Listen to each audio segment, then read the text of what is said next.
কিন্তু এই সময়টা কিন্তু আমার আসলে রেস্টের সময়। এই রেস্টের সময় কিন্তু আমি আসলে ভিডিও বানানোর জন্য আসছি চারদিকে। সম্মানিত বন্ধু, আসসালামু আলাইকুম। যারা আসলে অনলাইনের ভিতরে কাজ করবেন, কোনো সময় মন খারাপ করলে কিন্তু চলবে না। আসলে সময় ভালো মন্দ খারাপ মিলেই জিলেই কিন্তু সব সময় চলবে।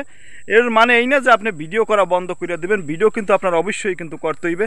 একটা বিষয় খেয়াল করেন, আজকে কিন্তু এই সময়টা কিন্তু আমার আসলে রেস্টের সময়। এই রেস্টের সময় কিন্তু আমি আসলে ভিডিও বানানোর জন্য আসছি চারদিকে। আপনাদের দেখাইতেছি যে আজকে কত সুন্দর ফসল ফলছে এই এলাকার ভিতরে। একটা বিষয় লক্ষ্য করেন, আমার চারদিকে কিন্তু শুধু ধানের ফসল, চারদিক কিন্তু একদম ধান। কিছুদিন পরেই কিন্তু পাকবে এই ধানগুলা। আসলে দেখেন এই যে সময়টা, এই সময়টা কিন্তু পরিশ্রম করতেছি আপনাদের আসলে সব কিছু দেখানোর জন্য। এইটা হলো বরিশালের একটা এলাকা, বরিশালের ভিতরে একটা মোটামুটি একটা চর অঞ্চল বলা যায় আর কি, এরকম একটা জায়গা। কিন্তু এই জায়গায় কিন্তু অনেক ফসল ফলে। এই জায়গায় কিন্তু পিছনে খেয়াল করেন, চারদিকে কিন্তু অনেক সুন্দর ফসল ফলছে।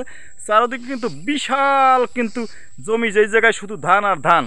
এই যদি কখনো সময় সুযোগ পান তাইলে কিন্তু বরিশালের আসলে এই অঞ্চলটা ঘুরতে আসবেন, তাইলে কিন্তু অবশ্যই কিন্তু আপনার মন মানসিকতা খুব ভালো হইবে এবং ঘুরতে খুব মজা পাইবেন। সম্মানিত বন্ধুরা, যে যেখানে আছেন সুস্থ থাকেন, ভালো থাকেন। পরবর্তী ভিডিও নিয়ে আবার আমি মোহাম্মদ মেহেদী হাসান হাজির হব। আল্লাহ হাফেজ।